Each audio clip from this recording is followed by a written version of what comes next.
നമസ്കാരം, ജന്മഭൂമിയിലേക്ക് സ്വാഗതം. വിഴിഞ്ഞം തുറമുഖ നിർമ്മാണത്തിന്റെ ഭാഗമായി 20,000 കോടിയുടെ പദ്ധതികൾ കൂടി പ്രഖ്യാപിച്ച് അദാനി ഗ്രൂപ്പ്. തുറമുഖ നിർമ്മാണത്തിന്റെ അടുത്ത 3 ഘട്ടങ്ങളിലായി 10,000 കോടി രൂപയുടെ നിക്ഷേപം നടത്തുമെന്നാണ് ആദ്യമായി പ്രഖ്യാപിച്ചിരിക്കുന്നത്.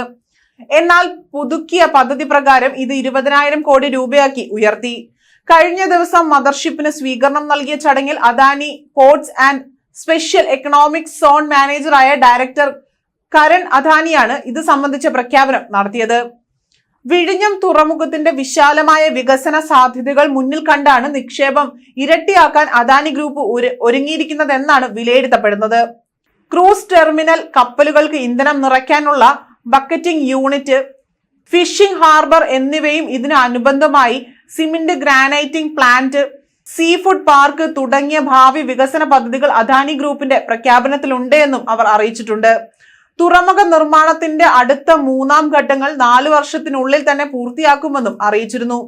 20 ലക്ഷം ടൺ ശേഷിയുള്ള സിമന്റ് ഗ്രാനൈറ്റിംഗ് പ്ലാന്റ് പദ്ധതിയുടെ ഭാഗമായി സ്ഥാപിക്കാൻ ലക്ഷ്യമിടുന്നുണ്ട് എന്നും 30 ലക്ഷം 20 ഫൂട്ട് ഇക്വലന്റ് ശേഷിയാണ് 4 ഘട്ടങ്ങളിലുമായി ഉദ്ദേശിക്കുന്നതെങ്കിൽ ഇപ്പോൾ ലഭ്യമാകുന്ന വിവരമനുസരിച്ച് തുറമുഖത്തിന്റെ ആകെ ശേഷി 50 ലക്ഷം TU ആയി ഉയരാനാണ് സാധ്യത.